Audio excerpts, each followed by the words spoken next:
मुजफ्फरनगर जिले की मीरापुर विधानसभा सीट पर चुनावी रण सज चुका है। आजाद समाज पार्टी, बहुजन समाज पार्टी और अब समाजवादी पार्टी ने भी अपना प्रत्याशी लगभग डिक्लेयर कर दिया है।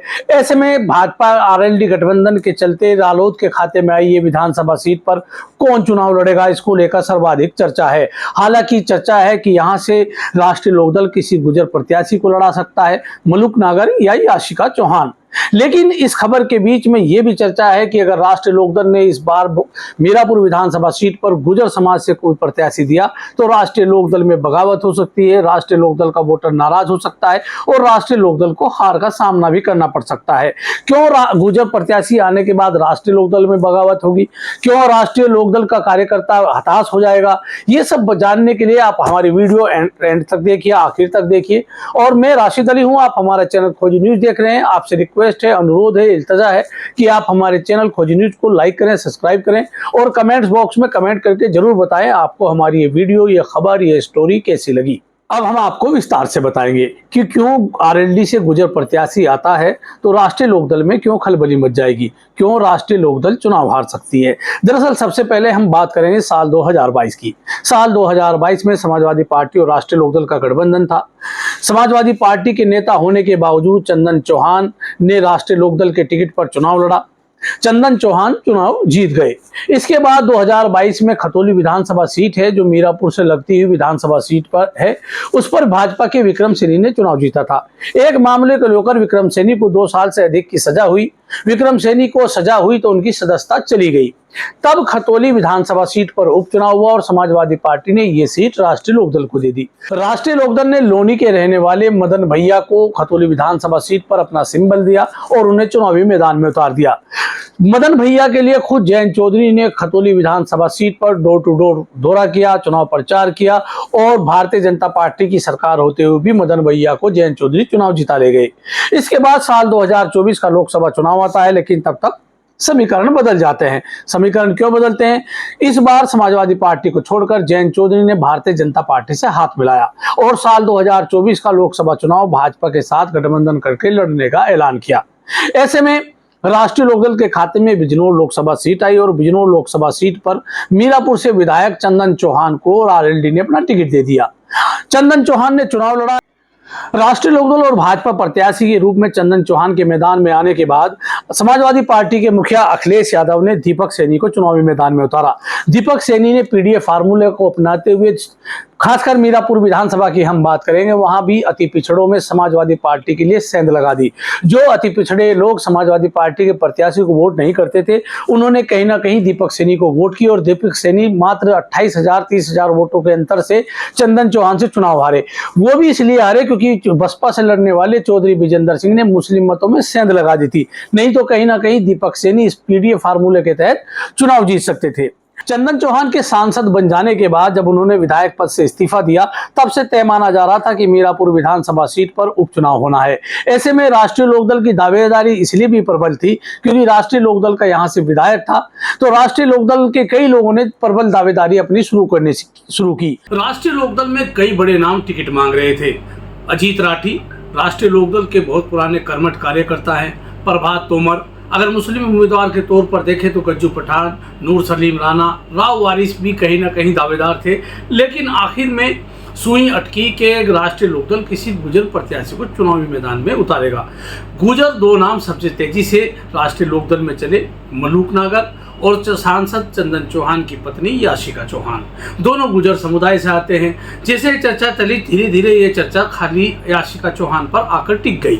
अब सवाल यहाँ उठ रहा था, जैसे हम लोग फील्ड में थे, क्षेत्र में थे, तो हमने जानने की कोशिश की कि अगर गुजर प्रत्याशी मीरापुर विधानसभा सीट पर आता है तो राष्ट्रीय लोकदल का क्या रुख रहेगा। पहले से ही भारतीय जनता पार्टी से हाथ मिलाने से नाराज जो राष्ट्रीय लोकदल का कोर वोटर समझा जाता है, जाट वोटर, वो पहले से ही नाराज था। ऐसे में जब हमने उनसे बात की तो उनका सीधा सीधा कहना था कि अगर राष्ट्रीय लोकदल ने इस बार किसी गुजर प्रत्याशी पर दांव लगाया तो फिर हम लोग राष्ट्रीय लोकदल को वोट नहीं करेंगे। हमने उनसे समीकरण जानने की कोशिश की कि भाई आखिर क्यों राष्ट्रीय लोकदल के आप वोटर माने जाते हैं, राष्ट्रीय लोकदल के आप वोटर हैं। तो उन्होंने कहा साल 2022 में हमने गुजर प्रत्याशी को चुनाव लड़ाया, साल 2024 के लोकसभा चुनाव में गुजर प्रत्याशी को थोक में वोट दिया। अब राष्ट्रीय लोकदल का वोटर है तो वो भी कहीं ना कहीं उनको चुनाव लड़ना है, उनके भी कई लोग चुनावी मैदान में आना चाहते हैं, तो फिर आखिर खतौली पर गुजर और मीरापुर पर गुजर तो हम कहाँ जाएंगे। दरअसल राष्ट्रीय लोकदल में टिकट की दावेदारी में अजीत राठी, प्रभात तोमर जैसे जाट नाम भी मजबूती से मैदान में थे। गज्जू पठान, नूर सलीम नाना, राव वारिस भी मुस्लिम उम्मीदवार के तौर पर अपना टिकट की दावेदारी कर रहे थे। लेकिन फिर चर्चा चली कि राष्ट्रीय लोकदल किसी गुजर को इस विधानसभा सीट पर चुनाव लड़ाएगा। दो नाम राष्ट्रीय लोकदल के पास थे, बिजनौर के पूर्व सांसद मलूक नागर जो राष्ट्रीय लोकदल में शामिल हो गए, और सांसद चंदन चौहान की पत्नी याशिका चौहान। दोनों की प्रबल दावेदारी हुई। धीरे धीरे समय बीतता गया तो याशिका चौहान का नाम सोशल मीडिया पर गूंजने लगा कि राष्ट्रीय लोकदल याशिका चौहान को चुनाव लड़ाएगी। इसके साथ जब याशिका का नाम आगे बढ़ा तो हमने जो जाटों का कोर वोटर कहा जाता है, किसान खासकर जाटों से हमने जानने की कोशिश की, तो बहुत सारे लोगों का अनऑफिशियल ये कहना था कि 2022 में गुजर लड़ाया, 2024 में गुजर लड़ाया, अब 2 उपचुनाव में भी गुजर को टिकट, तो हमारे लोग कहाँ जाएंगे। जो हमारी पार्टी में हमारे लोग राजनीति कर रहे हैं उनका सीधा सीधा कहना था कि अजीत राठी है, प्रभात तोमर है, योगराज सिंह है, तो उनको भी पार्टी को मौका देना चाहिए। इसी के साथ एक और सीन मीरापुर विधानसभा में निकल करके आता है। एक नाम है राजपाल सैनी।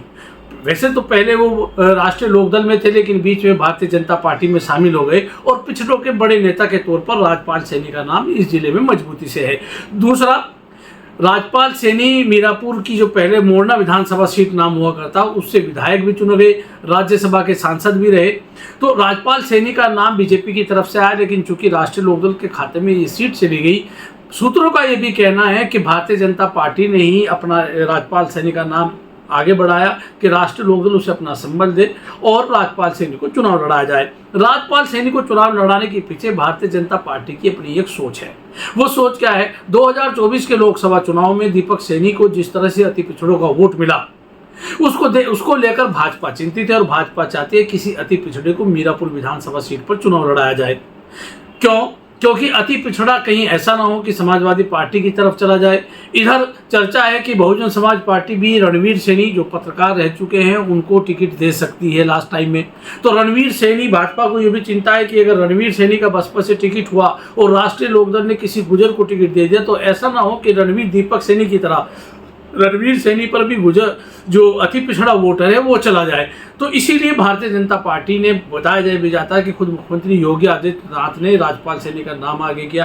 अब चर्चा ये भी है कि राष्ट्रीय लोकदल से राजपाल सैनी भी प्रत्याशी मीरापुर विधानसभा सीट पर हो सकते हैं। अब हम आपको ये भी समीकरण बताएंगे कि अगर राजपाल सैनी मीरापुर विधानसभा सीट पर चुनाव लड़ते हैं तो अति पिछड़े को वो कहीं ना कहीं राष्ट्रीय लोकदल में रोक लेंगे। दूसरा, जाट उनको वोट कर देगा। तीसरा, क्योंकि चंदन चौहान सांसद हैं, इधर खतौली से मदन भैया दोनों गुजर समुदाय से आते हैं, गुजर समुदाय की भी 20-25 हज़ार वोट मीरापुर विधानसभा सीट पर है। तो अगर चंदन चौहान के प्रयास से गुजर, राष्ट्रीय लोकदल का कोर वोटर जाट और अति पिछड़ा मिल जाते हैं। इसके साथ ही भारतीय जनता पार्टी अगड़ी जातियों में भाई ब्राह्मण, वैश्य, ठाकुर समाज में पूरी तरह से भारतीय जनता पार्टी का अपना एक तरफ होल्ड रहता है, मतलब ज़्यादातर वोट भारतीय जनता पार्टी के हैं। तो ऐसे में कहीं ना कहीं अगर राष्ट्रीय लोकदल किसी पिछड़े नेता पर बड़े नेता पर दांव लगाता है तो कहीं ना कहीं राष्ट्रीय लोकदल जीत सकता है। नहीं तो इधर समाजवादी पार्टी ने कादिर राणा की पुत्रवधू सुमुल राणा को टिकट दे दिया है। आज समाजवादी पार्टी के जिला कार्यालय पर जया चौधरी ने एक मीटिंग बुलाई। उस मीटिंग में जिस तरह से राम अवतार सैनी जो दीपक सैनी चुनाव लड़े थे लोकसभा का, उनके पिता नूरपुर से विधायक भी हैं, उनको, दीपक सैनी को, श्यामलाल सैनी, रूप बच्ची सैनी को, मतलब बहुत सारे पिछड़े नेताओं को बुलाया हुआ था।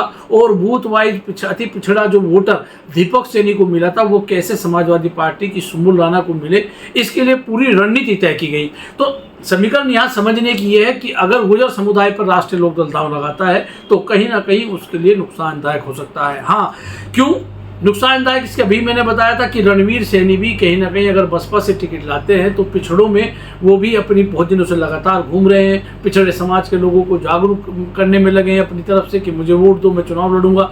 तो दलित और अति पिछड़ा समीकरण बनेगा। तो अगर अति पिछड़ा वोटर रणवीर सैनी की तरफ चला जाता है और राष्ट्रीय लोकदल गुजर को चुनाव लड़ा देती है तो कहीं ना कहीं समाजवादी पार्टी इस चुनाव को मजबूती से जीत सकती है। हाँ, अगर राजपाल सैनी, जैसा कि आपको मैंने बताया, राजपाल सैनी चुनाव लड़ते हैं तो गुर्जर, जाट, अति पिछड़ा और जो भाजपा का कोर वोटर है वो एक मंच पर आएगा। तो कहीं ना कहीं समाजवादी पार्टी केवल मुस्लिम वोटों के आधार पर रह जाएगी। तो राजपाल सैनी, चूँकि जहाँ तक मैं समझता हूँ कि मीरापुर विधानसभा सीट पे 5 से 10 हज़ार मुस्लिम वोटर भी ऐसे हैं जो कहीं ना कहीं राजपाल सैनी अगर प्रत्याशी हैं तो उनको वोट कर सकते हैं। तो कुल मिलाकर देखा जाए कि जिस तेज़ी से राजपाल सैनी का नाम 3-4 दिन में सबसे ज़्यादा तेज़ी से चला, याशिका चौहान का नाम सबसे तेजी से चला, तो अब ये राष्ट्रीय लोकदल को तय करना होगा कि वो किसको अपना प्रत्याशी बनाएगी। ये हमारा अपना विश्लेषण है, हमारे अपने स्रोत हैं, हमारी अपनी जानकारी है, वो हम अपने दर्शकों के सामने रखते हैं। अब इसमें आगे क्या होगा ये तो राष्ट्रीय लोकदल तय करेगा, राष्ट्रीय लोकदल के नेता के तय करेंगे और मीरापुर विधानसभा सीट पर होने वाले चुनाव में जनता तय करेगी। ये तो सिर्फ हमारा विश्लेषण था, हमने आपको अवगत कराया। आगे देखिए क्या होता है। शुक्रिया, धन्यवाद, थैंक यू।